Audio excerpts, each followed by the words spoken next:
The live Viper 6 Skyview Network, sponsored by Terry Lambert Hyundai.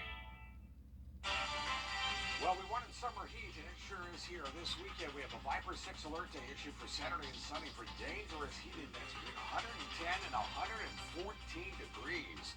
A full look at that Viper 6 forecast is coming up.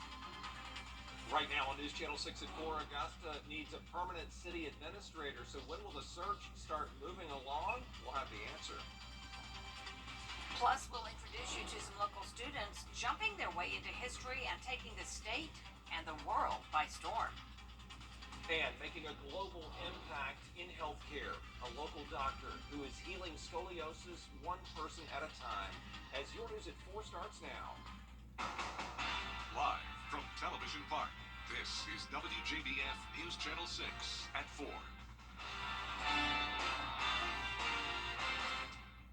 Hey everybody, I'm Brad Means. And I'm Jenny Montgomery. Thank you for joining us. Coverage you can count on begins in Wilkes County, where deputies need your help to find a murder suspect. 21-year-old Cedric Norman is accused of shooting Deandra Barksdale and another woman over the weekend. Barksdale later died. According to the GBI, Barksdale was holding her baby in her lap when she was killed. The second victim's condition is not yet known. And in North Augusta, an autopsy performed today on the body of a North Augusta woman found behind a storage shed. The victim, identified as 23-year-old Destiny Hazel. According to the coroner's office, they made the discovery yesterday on Wormworth Road. The sheriff's office is investigating. Oh, the search for a permanent Augusta city administrator has some saying it is time for the city to stop dragging its feet. Commissioners set to vote tomorrow to launch a nationwide search for an administrator. If that measure passes, the search would start within 2 weeks. It's been 16 months since Takia Dowse was appointed to the interim position, and some saying it's past time to get applications for a permanent administrator. I've been on the commission for a little bit over 6 months now. It's time to move forward. It's been in discussion ever since I came on the floor.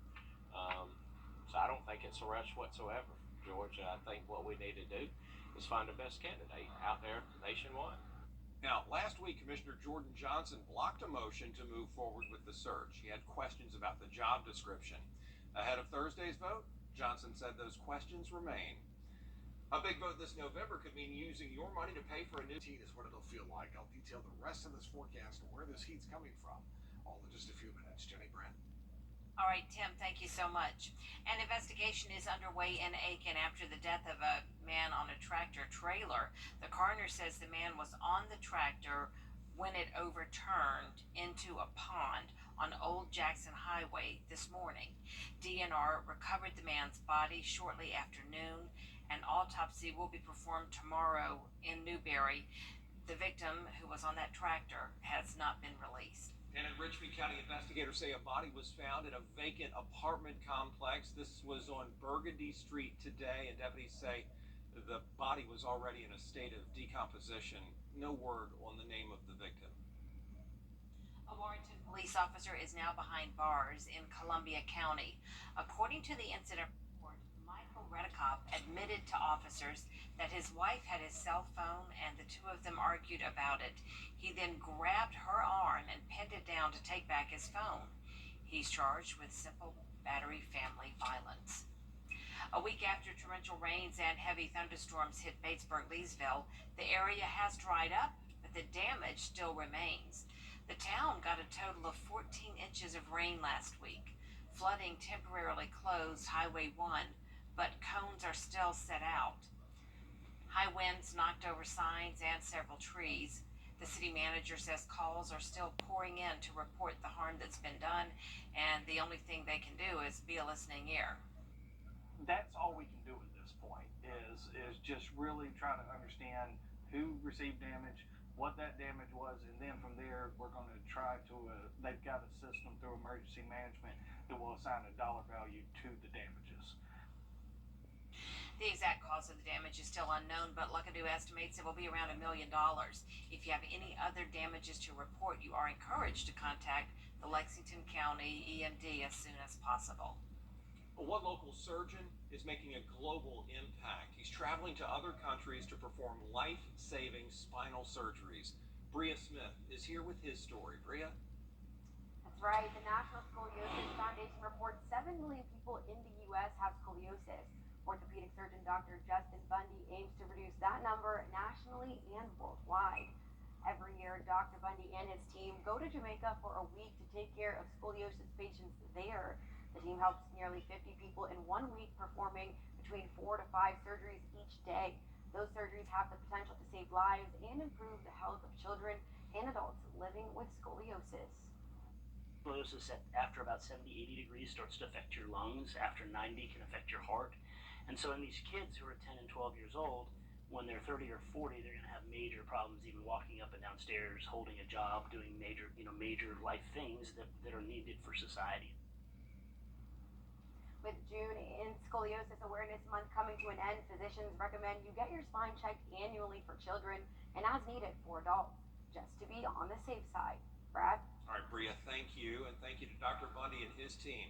Shepherd Community Blood Center now has a 4th location to accept donation. They are growing by leaps and bounds, as evidenced by the grand opening ceremony today at the Grovetown location. It's on Meridian Drive. It'll be open 7 days a week for blood and platelet donations. You know, as our commitment to the community, as our commitment to the CSRA, this is our newest center, but it's not at all our last donor center. So we will have other centers open in the next several months as well to really give our donors that opportunity because having that opportunity turns into donations, which turns into lives saved. Now, walk-ins are welcome, but you can always make an appointment online. A group of 4th grade girls from Wagner has been taking the double Dutch jump rope world by storm. Hannah Latier has their story. The double Dutch group known as Girl Squad has taken home numerous national and state titles, and they're only just jumping into it. The group of 9 and 10-year-olds formed in August of 2022. Since then, they've been dedicated to being number 1. In fact, this past weekend, they won first place at a competition in New Jersey. They've been practicing every day at different locations in Sally and Wagner, and are hoping to one day have their own rec center to practice in. Coach Lacey Doolittle, a former double Dutch jumper herself, has been incorporating Bible teachings into her coaching lessons to inspire the girls. Also, I'm able to give back and pour out what was poured into me. It's a way of giving back. It's a youth outreach, and I'm also using it as a youth ministry as well, training champions for Christ with the incorporation of the sport of double Dutch. The group will compete for another national title in December at the Apollo Theater in New York, and they're hoping to take home the gold. In Sally, Hannah Latier, WJBF News Channel 6. 4 candidates are vying to represent. Money is more important today than ever. This Bojangles made from scratch biscuit is so good, we gave it a sidekick that's just as fluffy and just as delicious. Get 2 sausage and eggs biscuits for just $5. It's Bojangles. Something about the morning. They should be good now. You know that I love you. Good morning, Augusta. The live Viper 6 Skyview Network, sponsored by Terry Lambert Hyundai. Well, we've certainly had a great spring, right? Well, summer is officially here to stay, and it's making itself known for sure. Viper 6 alert days now issued for both Saturday and Sunday for dangerous heat, with the heat index between 110 to 112. We'll talk about that and how to prepare for this type of heat, all coming up. Right now on News Channel 6 at 6, a search for a city administrator in Augusta continues. Why some are saying it is time to get down to business. Plus, a week after heavy torrential rains in the area, how officials are handling damages in Batesburg-Leesville. And council candidates lining up in Aiken to fill a position held for 36 years. Details as Your News at 6 starts now. Live from Television Park, this is WJBF News Channel 6 at 6. Hey everybody, I'm Brad Dean. And I'm Jenny Montgomery. Thanks so much for joining us. Coverage you can count on begins at 6 with some breaking news for you on this Wednesday. A second Richmond County deputy arrested in the past few days. Christopher Masters, charged with sexual exploitation of children and violation of oath by a public officer. He was arrested today. Investigators say they got a tip that Masters was involved in an inappropriate relationship with a juvenile yesterday, and they started their investigation. Masters resigned from his job before he could be fired. He's in jail at the Webster Detention Center. A Warrenton police officer is facing domestic violence charges.